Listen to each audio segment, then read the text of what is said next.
Hello everyone and Happy New Year! I want to talk about productivity. Productivity is a word that I use way too much, and I have a bit of a love-hate relationship with it that is gradually turning more into distant bitterness. There's endless videos on YouTube and in other platforms on how to be more productive, and what I used to find helpful and inspiring is just now making me a little bit tired and a little bit uncomfortable. I feel like maybe we've come full circle since the lockdowns back in 2020 and COVID made all kinds of structure disappear, and a lot of us were maybe craving a bit of that structure to make our lives feel more normal because everything was all over the place and routines were gone and everything that determined what our daily lives looked like was basically gone. And even after the pandemic, there's been a series of nonsensical, stressful events that we've changed and that don't seem to be going anywhere anytime soon. So now ideas like slow living sound a lot better than grinding and hustling, and I'm all for it. But I still feel like the way I manage my time could be a lot better than it is at the moment. And I'm not talking about efficiency to make a company produce more in less time. It's not about that. It's about people like me who have passions outside of work and hobbies that we genuinely value and we would like to dedicate time to, but we feel like we don't have time for them. And I think that sucks because I genuinely think our lives would be so much fuller and so much more interesting if we actually got to do those things that we love. In case you don't know me, by the way, my name is Marina and I am an aspiring writer who currently makes a living through things other than writing. I like to talk about books, creativity, the craft of writing, but also finding time for the things that we love. And today I'm going to focus on writing because that's my main creative activity that I love, and it's the one that I have the most drive and my goals are the most clear. But hopefully this applies to anything that you like doing, from like crocheting to writing to cooking to gardening.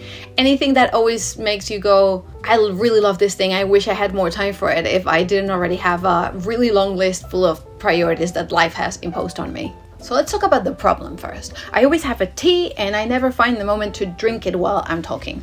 Like I was saying before, I have watched a ton of videos like this one. I have really learned and found valuable things in a lot of them.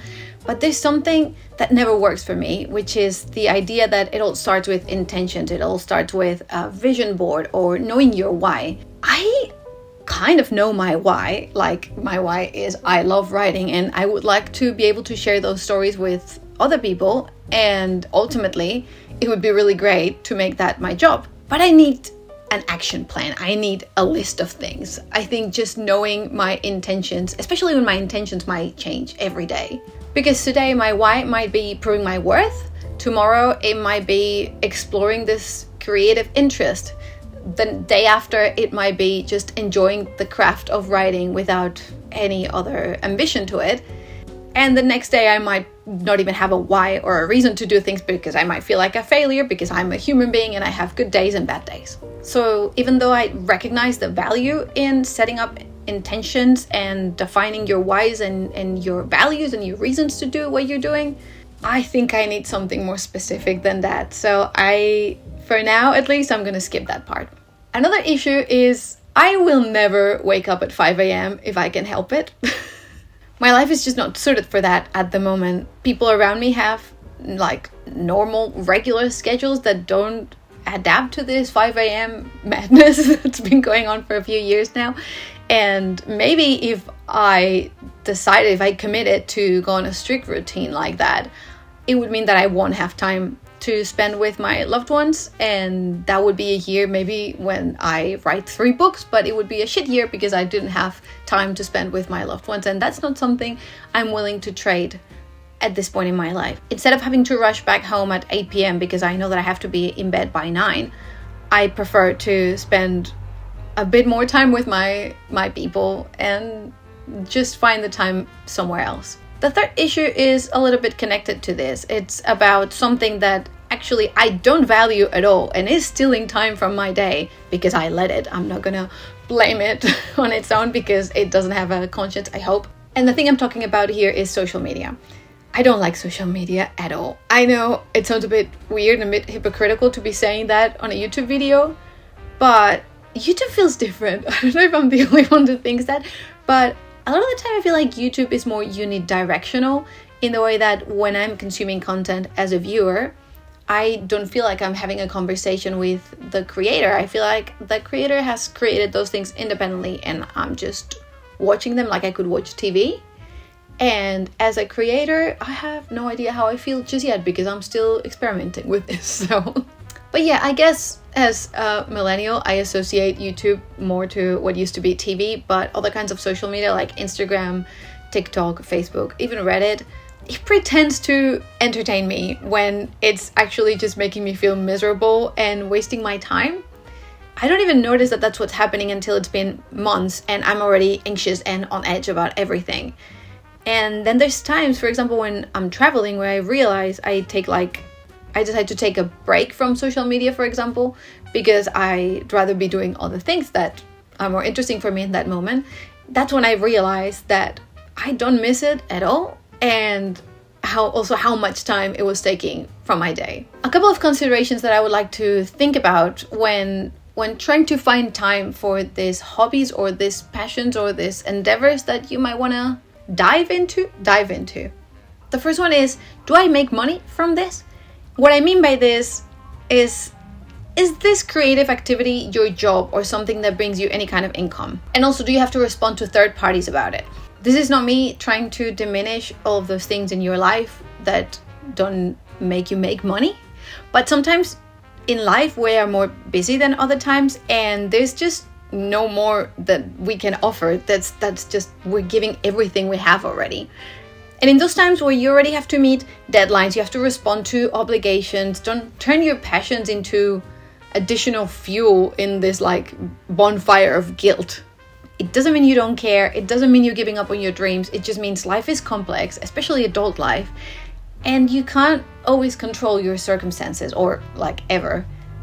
So what you don't need is to be so hard on yourself because that doesn't help either. What it does mean is that you're a real person with less than 24 hours a day to dedicate to a lot of things. Don't get into a toxic relationship with the things that you love because if it's torture, then it's not love. And if it's love, it shouldn't be torture. Another question I want to ask myself is, does this make me happy? And by this, I mean the activity itself. So carrying out the action, not the dream of being an author, but the action of writing. Because maybe you want to be a writer, but the idea of writing right now, the action of writing right now is making you miserable. Don't write right now. Again, that doesn't make you any less of a writer. It doesn't mean you'll never write again. Sometimes we need to take breaks from the things we love as well. In this kind of case, I think it's best to look into the reasons that are making that thing that you know that you genuinely love. But in this moment, you kind of hate it and it's making you feel horrible because you feel like you should be writing, you should love it because that's just part of your essence. Another thing is that sometimes we grow out of the things we used to love. The fact that you loved writing as a child doesn't mean you love it as an adult because we change. So maybe you feel like you're not good enough and this pressure is making you not enjoy the process. Maybe, like I said, you used to love this activity, but now you don't love it anymore and you're a bit in denial because you're confused about how that affects your identity and the things that conform your personality. This is a really big topic and it probably deserves its own video, but I'm sure you got my point. All right, now let's get to the action. Let's stop talking about problems and let's actually do something to solve them. The first tool I'm going to use is tracking my time because a lot of us don't really know where our time went at the end of the day. And of course, a lot of what we do throughout the day doesn't really depend on us. We don't get to choose. But I find it useful to do this exercise because it's a little bit of work when you're first doing it, but it only takes a few days depending on how much your routine varies from day to day. If you have a very stable routine, you might only need to do it one day or one weekday and one weekend day.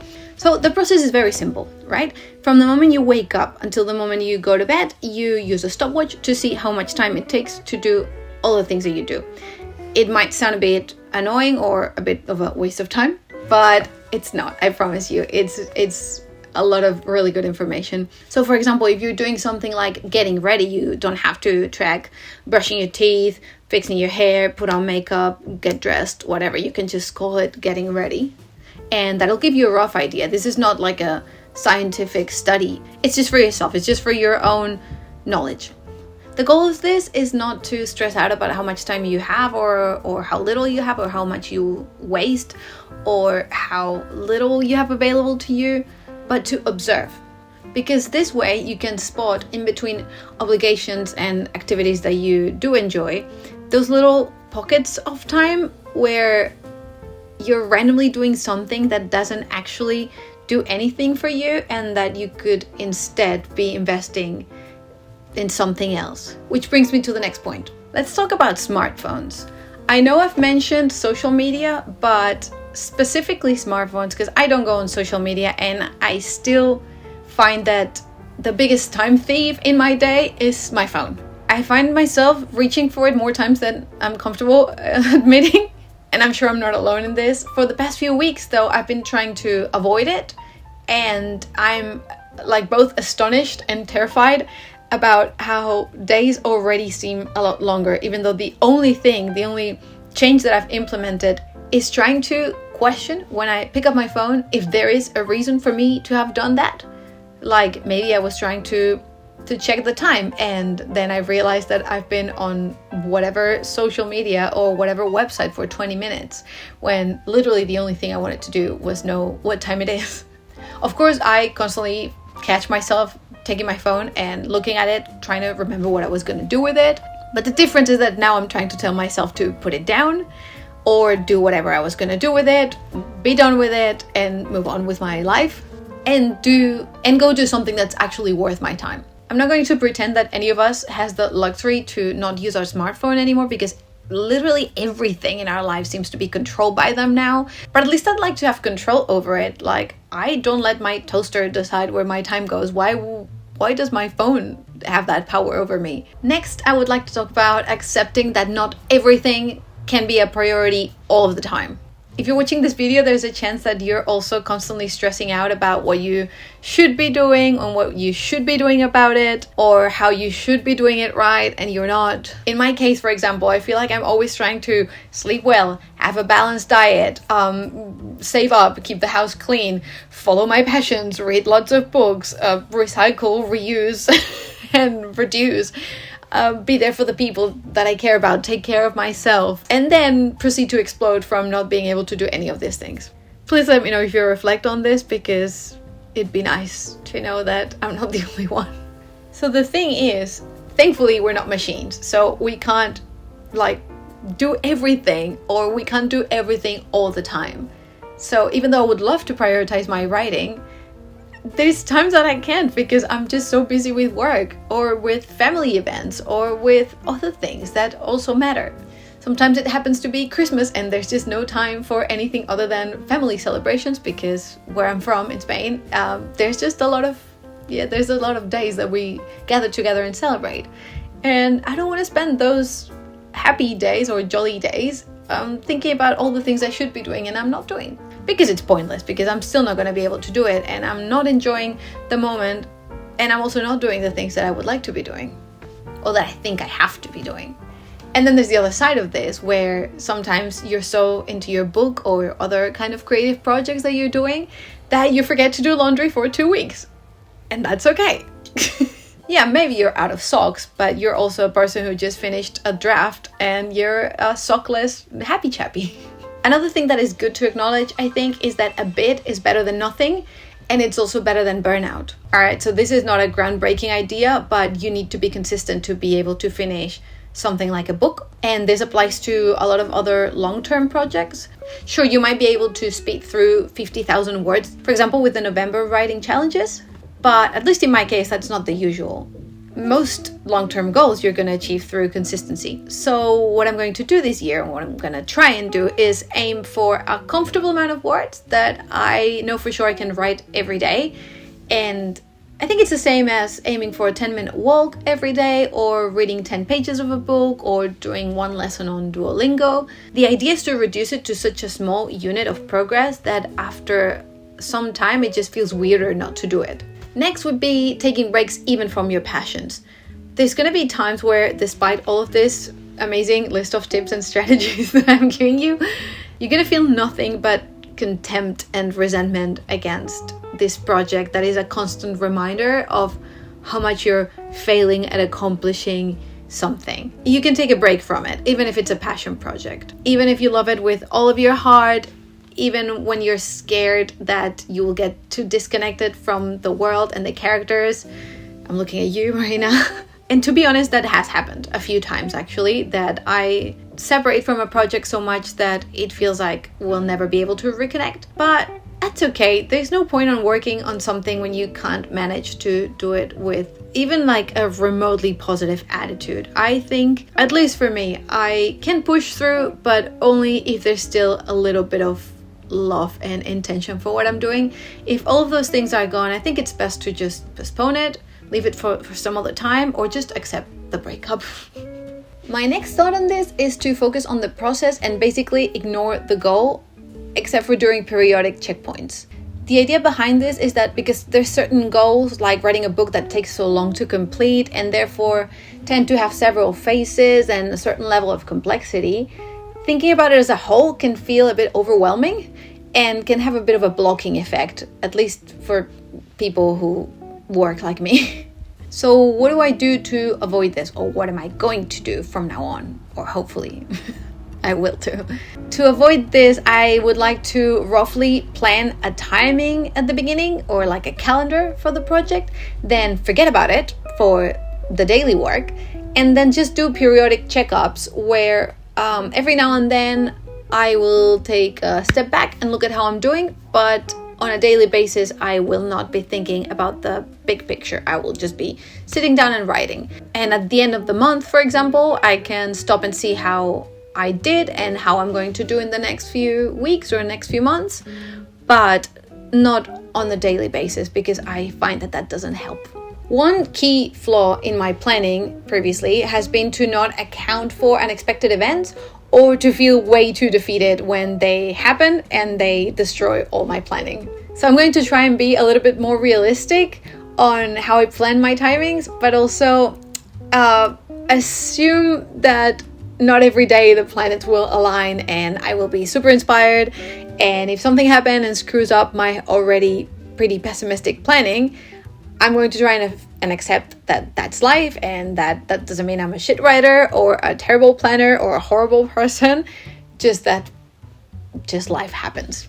And one last thing that I was thinking about is that creativity is a wide and diverse universe. If, like in my case, your goal is to write a book, you probably have heard that there's two main things you have to do: read and write. But I find that that's not enough and that's not realistic. I can't just write and read, and like those can't be my only creative outlets or ways to refill the creative well, if you will. Sometimes I just need to skip the writing and bake something. Sometimes I just need to play a video game or watch a show or a movie or go for a walk or play a board game or see human beings. And I think there's creativity in all that, and all of that helps. So don't feel like you're failing your creative project or failing yourself because you're taking some time to do something that you enjoy, and that is probably also helping to rebuild this worn out creativity in you. Conclusions. Last year, I managed to work on some projects. This year, I want to finish some projects. I want to be efficient about them. I want to have clear goals that mean I have deadlines for myself, whether they are external or internal. And more than anything, I don't want to waste time in random stupid shit that doesn't matter. I want my time to be valuable for me and for people who matter to me. And another thing is that I'm sure that my days have more hours than the ones I'm using right now for the things that matter. So I just need to, I think I just need to observe, spot what doesn't belong there, remove it, and use that time, even if it's just minutes, for things that actually matter to me. In this case, for my writing, because if at the end of the day I feel like there was not a single minute that I could sit down to write, not even for 60 seconds, that means there's something in my day that really shouldn't be there because it's not as important. And finally, empty spaces matter too. I don't think every second needs to be productive, and I don't think anyone can write or create a masterpiece if we don't sleep, we don't have fun, we don't hang out with people we like, and we just don't have moments to try and empty our minds and just flow. This was a ramble and a half. I regret nothing. I love a ramble. And even though this was designed to make me specifically stop talking about writing books and actually get to writing books, I really hope you found something in this very long speech that could be useful for you in your creative endeavors or non-creative endeavors, in any of your endeavors. If you did, please let me know. And you know what would be great too? If you could share ideas that you have and that I haven't mentioned, because I would really love to try them as well. So thank you so much for being here, and I'll see you next time.